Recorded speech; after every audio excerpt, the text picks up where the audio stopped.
Good morning students, आप सभी का श्री श्याम विज्ञान एकेडमी की ऑनलाइन क्लासेज में स्वागत है। आज का जो हमारा चैप्टर है उसका नाम है मानव में निषेचन, और मानव में निषेचन का आज हम विस्तार पूर्वक अध्ययन करेंगे। तो सबसे पहले आज जो टॉपिक आता है वो अपन यहीं से स्टार्ट करते हैं कि निषेचन किसे कहते हैं। निषेचन किसे कहते हैं? तो देखो, नर युग्मक। कौन सा युग्मक? नर युग्मक। और नर युग्मक कौन सा? शुक्राणु। ठीक है। और मादा युग्मक कौन सा युग्मक? मादा युग्मक। और मादा युग्मक कौन सा? अंडाणु। ठीक है। तो नर युग्मक शुक्राणु और मादा युग्मक अंडाणु के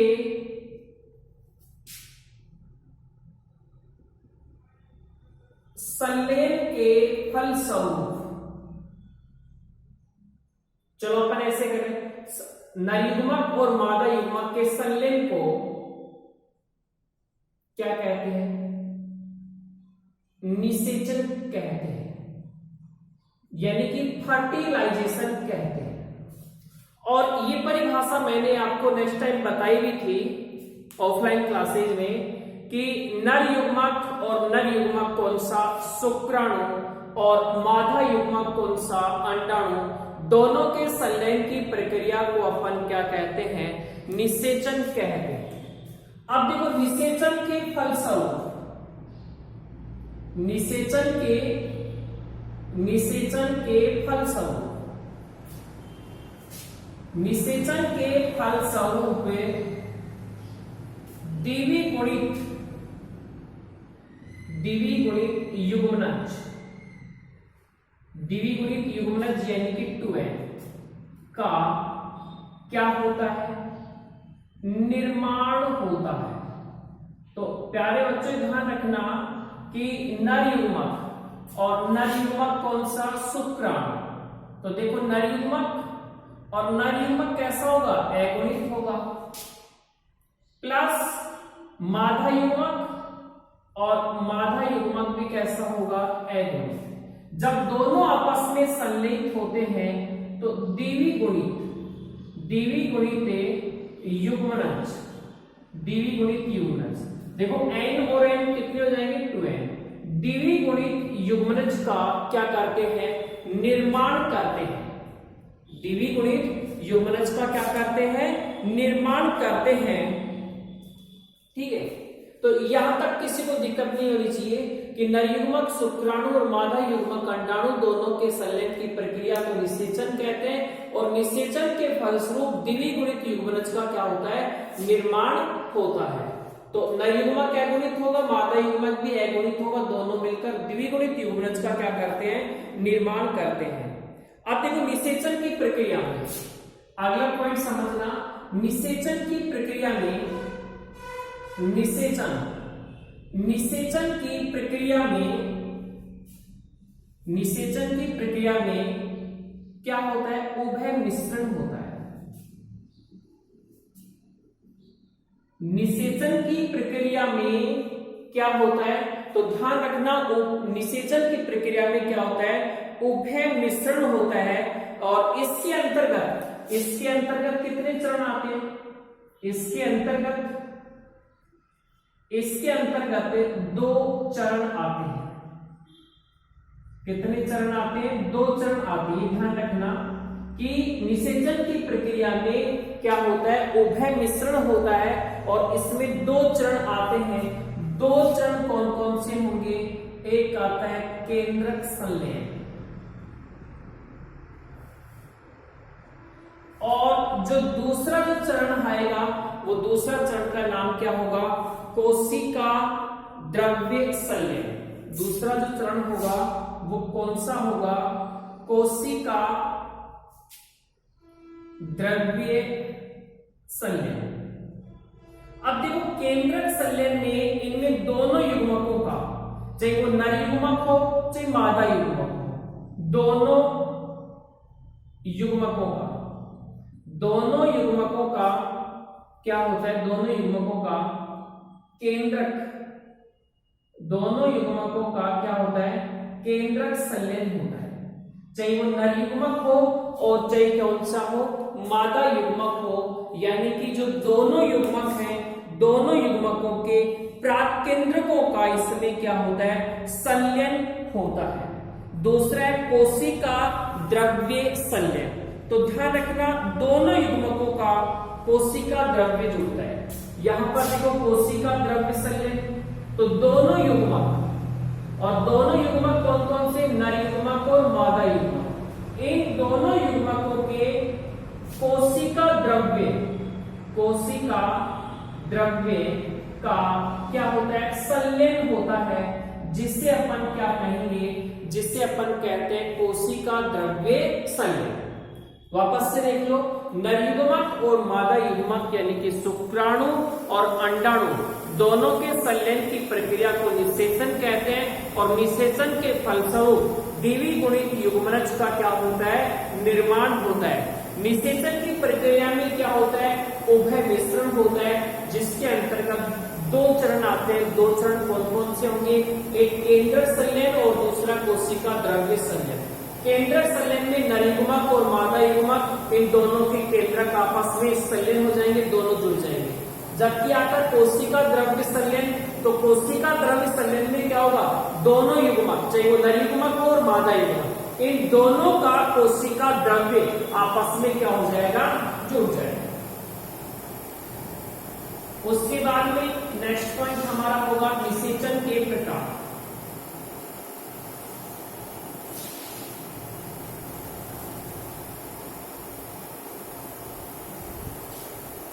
निषेचन के प्रकार।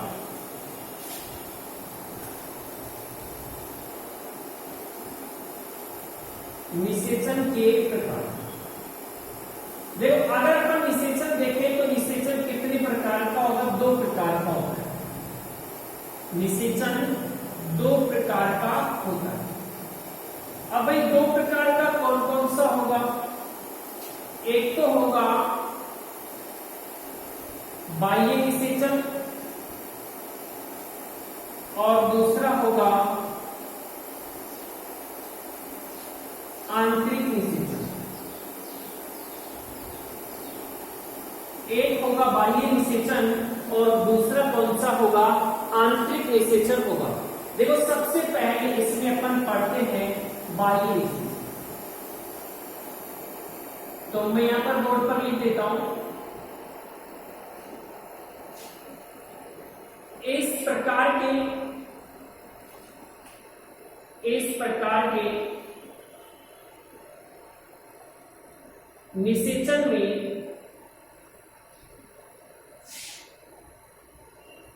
नर युग्मक कौन सा, शुक्राणु और मादा युग्मक यानी कि अंडाणु, यानी कि इस प्रकार के निषेचन में नर युग्मक और मादा युग्मक का संलयन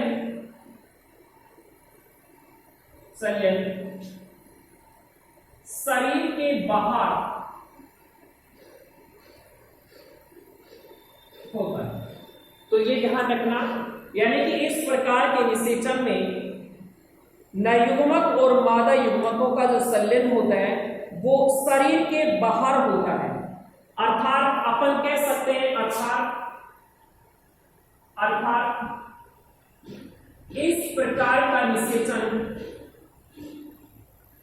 इस प्रकार का जो निषेचन कैसे माध्यम में होगा, जलीय माध्यम में होता है। कैसे माध्यम में होता है, जलीय माध्यम में होता है। अब देखो मैंने बताया कि निषेचन होता है दो प्रकार का होता है। अब दो प्रकार कौन कौन से होंगे, या तो बाह्य निषेचन या आंतरिक निषेचन। तो पहले मैंने आपने पढ़ा है बाह्य निषेचन। देखो बाह्य निषेचन में क्या होगा, इस प्रकार के निषेचन में नर युग्मक और मादा युग्मक यानी कि शुक्राणु और अंडाणु दोनों का जो संलयन होता है वो शरीर के बाहर होता है। अर्थात अपन कह सकते हैं कि इस प्रकार का जो निषेचन होगा वो कैसे माध्यम में होगा, तो इस प्रकार का जो निषेचन होगा कैसे माध्यम में होगा, इस प्रकार का जो निषेचन होगा वो कैसे माध्यम में होगा, वो जलीय माध्यम में होगा। यानी कि जैसे अपन उदाहरण लें, जैसे उभयचर, और उभयचर में आप ले सकते हैं क्या, मेंढक यानी कि भोग, ठीक है, उभयचर ले सकते हैं, मेंढक ले सकते हैं, या फिर मछलियां ले सकते हैं आप, मछलियों में जैसे आपने ले ली। अब देखो उभयचर का मतलब क्या है, ऐसे जीव जो जल के अंदर भी रह सकते हैं, जल के बाहर भी रह सकते हैं, तो उसे अपन एम्फीबियंस यानी कि उभयचर कहते हैं। अब मान लीजिए कि नर मेंढक और मादा मेंढक दोनों में युग्मकों का जो संलयन होगा वो शरीर के अंदर नहीं होता है, यानी कि जो नर मेंढक है वो अपने शुक्राणु को पानी में छोड़ देता है और मादा मेंढक भी अपने अंडाणुओं को पानी में छोड़ देती है। फिर पानी में शुक्राणु और अंडाणु संयोगवश यानी कि ऑटोमेटिक वो अपने आपस में मिल जाते हैं और नए जीव क्या हो जाते हैं, उत्पन्न हो जाते हैं।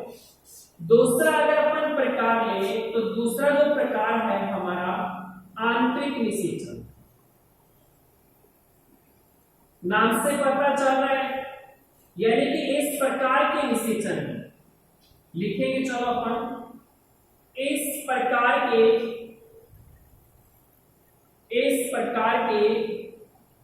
निषेचन में नरयुग्मक और मादा युग्मक का संलयन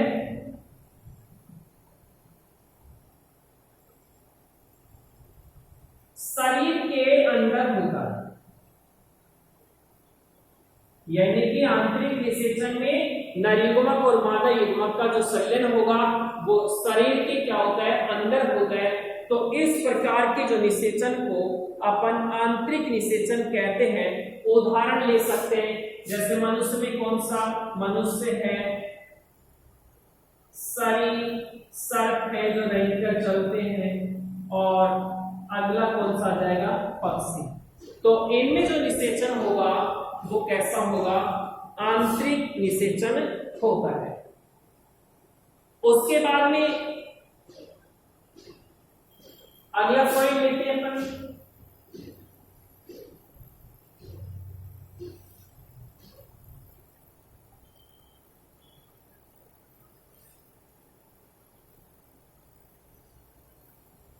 अब देखो अगला जो हमारा जो पॉइंट है वो है कृत्रिम वीर्य सेचन। कौन सा, कृत्रिम वीर्य सेचन। कृत्रिम वीर्य सेचन, देखो सबसे पहले अगर अपन बात करें कि भाई वीर्य सेचन, इंसेमिनेशन किसे कहते हैं, सबसे पहले अगर हम बात करें कि वीर्य सेचन किसे कहते हैं तो किसे कहेंगे, नर द्वारा शुक्राणुओं को मादा के शरीर में, भाई मैंने यहां पर क्या लिखा कि नर द्वारा शुक्राणुओं को या नर युग्मकों को मादा के शरीर में मुक्त करने की प्रक्रिया, मादा के शरीर में मुक्त करने की प्रक्रिया को क्या कहते हैं, वीर्य सेचन कहते हैं। परिभाषा हुई, यहां पर आप लिख सकते हैं कौन सा युग्मक है, ये नर युग्मक। मैंने बदला आपको टॉपिक डलवाया कृत्रिम वीर्य सेचन। तो कृत्रिम वीर्य सेचन में जो सबसे पहले जो परिभाषा आती है वो आती है वीर्य सेचन की। इसमें अपन क्या करते हैं, यानी कि जो नर के युग्मक है, नर युग्मक और नर युग्मक कौन से, शुक्राणु, इनको मादा के शरीर में पहुंचाने की जो प्रक्रिया है वो क्या कहलाती है, वीर्य सेचन। और ध्यान रखना जो शुक्राणु होते हैं इन शुक्राणु को परिरक्षित किया जाता है शुक्राणु बैंक में।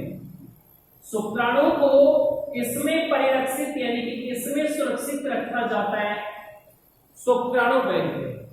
अब मान लीजिए कि कोई भी मादा है और उस मादा को शुक्राणु की आवश्यकता पड़ती है तो शुक्राणु बैंक से अपन क्या निकालते हैं, शुक्राणु को लेते हैं और मादा के शरीर में क्या कर देते हैं, निषेचन के द्वारा प्रवेश करा दिया जाता है।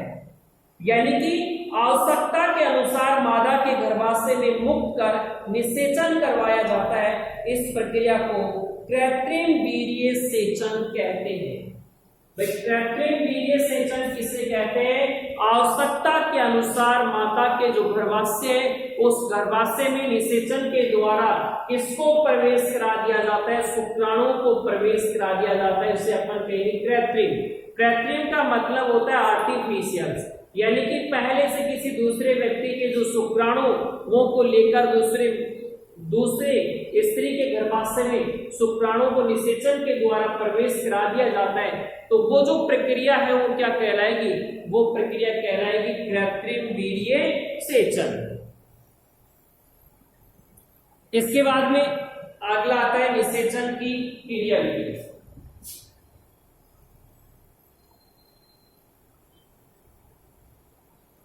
निषेचन की क्रियाविधि। देखो निषेचन की क्रियाविधि में पहला जो अपना पॉइंट है वो है शुक्राणु का अंडाणु तक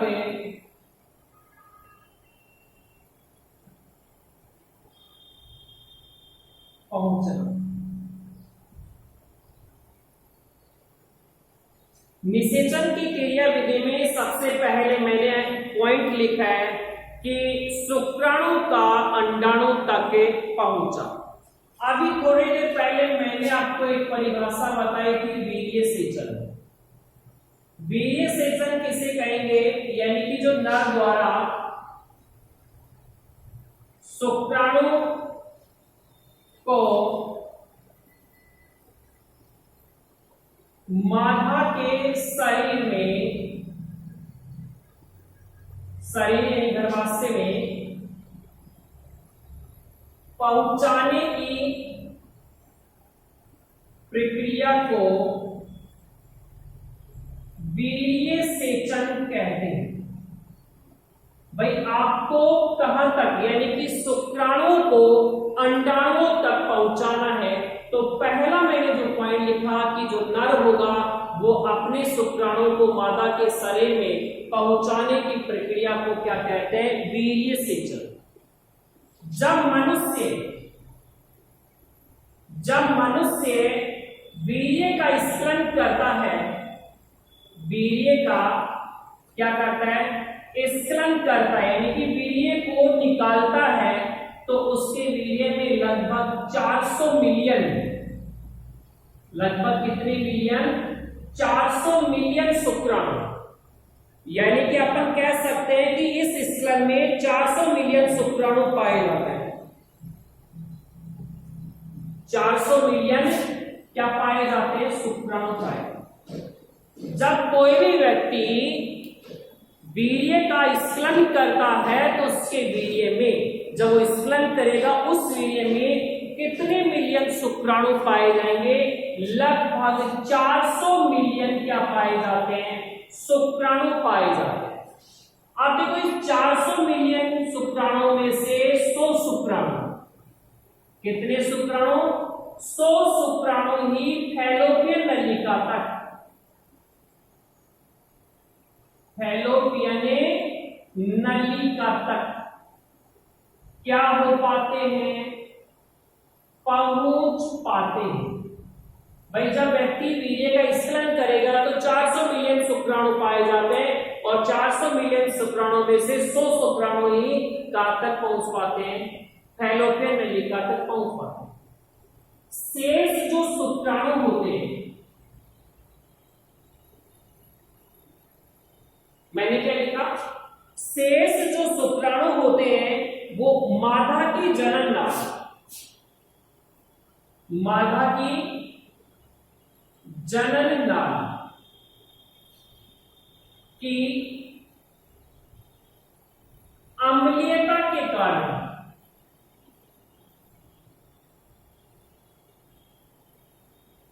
क्या हो जाते हैं, नष्ट हो जाते हैं। ठीक है, यानी कि 400 मिलियन शुक्राणुओं में से 100 शुक्राणु ही फैलोपियन नलिका तक पहुंच पाते हैं, बाकी जो शुक्राणु होते हैं वो जनन नाली की अम्लीयता के कारण क्या हो जाते हैं, नष्ट हो जाते हैं। और बचे कुछ जो योनि की एपिथीलियम की कोशिकाएं, एपिथीलियम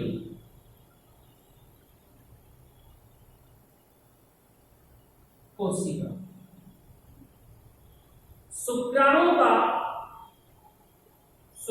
का क्या कर लेती है भाई, भक्षण कर लेती है। बच्चे कुचे मादा की जो जनन नाली की जो अम्लीयता के कारण नष्ट हो जाते हैं, और कुछ जो शुक्राणु बचते हैं वो जो शुक्राणु योनि की एपिथीलियम की कोशिकाओं के द्वारा उनका क्या कर लिया जाता है, भक्षण कर लिया जाता है। और ये जो शुक्राणु होते हैं ये सुक्रिय द्रव में 1 से 4 mm प्रति मिनट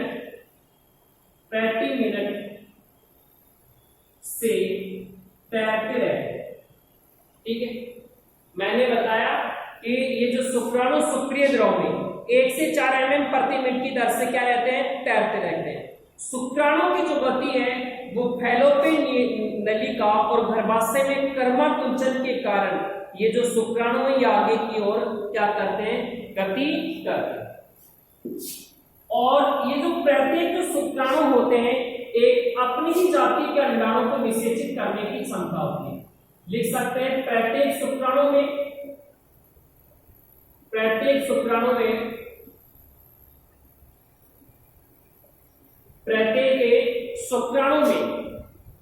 और प्रत्येक शुक्राणु में अपनी ही प्रजाति के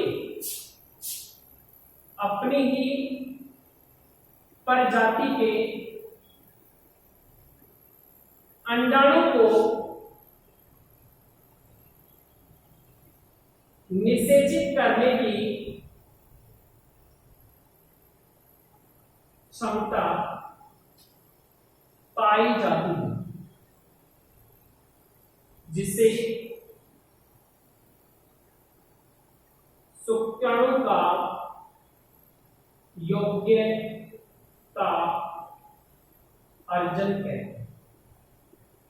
कि जो प्रत्येक शुक्राणु होते हैं वो अपनी ही प्रजाति के अंडाणुओं को निषेचित करने की क्षमता को क्या कहते हैं, शुक्राणुओं का योग्यता अर्जन कहते हैं।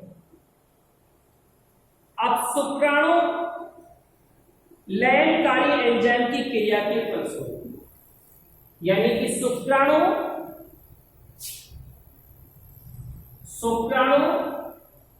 लयनकारी